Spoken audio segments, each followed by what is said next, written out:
စိုးရိမ်ခြင်းမတိုင်ခင်ဟွန်ပင်းတွဲခဲ့မှုတဲ့တိတ်တိတ်ကျဲမင်းသမီး၃ယောက်စိုးရိမ်ခြင်းဟာဟွန်ပင်းရဲ့အခြေဦးမဟုတ်ခဲ့ဘူးဆိုတာပြည်သက်ကြီးတို့သိကြရလားရှင်မင်းသားကြီးဟွန်ပင်းနဲ့မင်းသမီးစိုးရိမ်ခြင်းတို့ရဲ့အချစ်ဇလံတကဘာလုံးကအားကြရတဲ့နှစ်သမီးပုံမြင်လိုမျိုးဖြစ်နေကြတာပါဒါပေမဲ့စိုးရိမ်ခြင်းဟာဟွန်ပင်းရဲ့နှလုံးသားတကားကိုနောက်ဆုံးမှပိတ်နိုင်ခဲ့တဲ့သူဖြစ်ပြီးသူမမတိုင်ခင်မှာဟွန်ပင်းရဲ့နှလုံးသားကိုတိမ့်ပိုက်ခဲ့မှုတဲ့တိတ်တိတ်ကျဲမင်းသမီးတွေရှိခဲ့ပါတယ်အချစ်ဦးမဟုတ်ခဲ့ပေမဲ့အချစ်ဆုံးဖြစ်သွားခဲ့တဲ့သူတို့ရဲ့ဇလံတွေကဟွန်ပင်းရဲ့အတိတ်ကချစ်သူဟောင်းမင်းသမီးလေးတွေကတော့ဟွန်ဂျီဟွန်ပင်းရဲ့အခြေရေးမှာပထမဦးဆုံးလူသိရှင်ကြားဖြစ်ခဲ့တာကတော့2009ခုနှစ်ကမင်းသမီးဟွန်ဂျီဟွန်နဲ့ပဲဖြစ်ပါတယ်။အဲ့ဒီအချိန်တုန်းကဟွန်မင်းက My Lovely Samson နဲ့တဟုန်တို့နာမည်ကြီးနေခြင်းဖြစ်ပြီးသူတို့နှစ်ယောက်ကနှင်းလျှောစီရင်ရင်းနှီးသွားပြီးချစ်သူတွေဖြစ်ခဲ့ကြတာပါ။ဒါပေမဲ့အဲ့ဒီခေတ်ကအမှုပညာရှင်တွေတွဲတာကိုပြည်သက်တွေကလက်မခံနိုင်သေးတာကြောင့်ဝေဖန်မှုတွေအပြင်းထန်ခံခဲ့ရပါတယ်။အဲ့ဒီဖိအားတွေကြောင့်ပဲတစ်နှစ်မပြည့်ခင်မှာပဲသူတို့နှစ်ယောက်ကတငယ်ချင်းအဆင့်ကိုပြန်ဆင်းသွားခဲ့ရပါတယ်။ဒါဟာဟွန်မင်းအတွက်ကတော့အမှုပညာလောကတွေကပထမဦးဆုံးနာကျင်စရာအချစ်ဇာတ်လမ်းဖြစ်ခဲ့ပါတယ်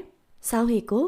ဟွန်မင်းရဲ့အခြေရေးမှာလူပြောများဆုံးနဲ့အမြဲတမ်းမေ့မရနိုင်အောင်ဖြစ်ခဲ့တာကတော့စောင်းဟီကိုနဲ့ဇလန်လေးပါပဲ။နှစ်ယောက်သားဟာ2008ခုနှစ် Wars Within Drama မှာအတူတကွတရုပ်ဆောင်ရင်စင်ပေါ်ကအတွဲရနေအပြင်ကအတွဲဖြစ်လာခဲ့ကြတာပါ။ထိတ်တန်းမင်းသားနဲ့မင်းသမီးတို့ရဲ့နှစ်နှစ်ကျော်ကြာအချစ်ကြီးလည်းဟာအရန်ကိုလှပခဲ့ပေမဲ့ဟွန်မင်းစစ်တဲမဝင်ခင်တရက်အလိုမှာပဲလမ်းခွဲကြောင်ကြော်ညာခဲ့တာပြည်သက်တွေကိုအကြီးကျယ်ရှော့ရစေခဲ့ပြန်ပါတယ်။တခါကအားလုံးရဲ့နှလုံးသားထဲမှာအကြီးကျယ်နေရာယူခဲ့မှုတဲ့အချစ်ဇလန်ကအခုထိလည်းပြည်သက်တွေကြားမှာဘာကြောင့်ဇလန်နဲ့ရလို့မပေါင်းဖက်နိုင်ခဲ့ရတာလဲဆိုတဲ့မိကုန်းတွေနဲ့အတူပြောမဆုံးနိုင်တဲ့အတိတ်တစ်ခုဖြစ်ကျန်ရည်နေခဲ့ပါတော့တယ်။ကန်ဆူယာစိုးရိမ်ခြင်းနဲ့မဆောင်ခင်နောက်ဆုံးတစ်ယောက်ကတော့မင်းသမီးကန်ဆူရာပါပဲ2016ခုနှစ်မှာသူတို့ရဲ့ဆက်ဆံရေးကစတင်ခဲ့တာပါသူတို့နှစ်ယောက်ကပြည်သက်ရှိမှအရန်ကိုတည်ငြိမ်ပြီးအေးအေးဆေးဆေးတွေ့ခဲ့ကြတာဖြစ်လို့ဒီတစ်ခါတော့အတီပဲလို့လူတိုင်းကထင်ခဲ့ကြပါတယ်ဒါပေမဲ့လည်းတစ်နှစ်ခွဲလောက်အကြာမှာတော့အလုံများတဲ့အချိန်စရာတွေကြောင့်တယောက်နဲ့တယောက်ဝေးကွာသွားခဲ့ကြပါတယ်အခုလိုမျိုးထိတ်တန်းမင်းသမီးတွေနဲ့စုံစည်းလိုက်လွဲချော်လိုက်ဖြစ်ခဲ့ရတဲ့ဟွန်မေးရဲ့ခရီးလမ်းကတော့စိုးရိမ်ခြင်းနဲ့ဆုံမသာတကယ်ကိုပြည့်စုံသွားခဲ့တာပါ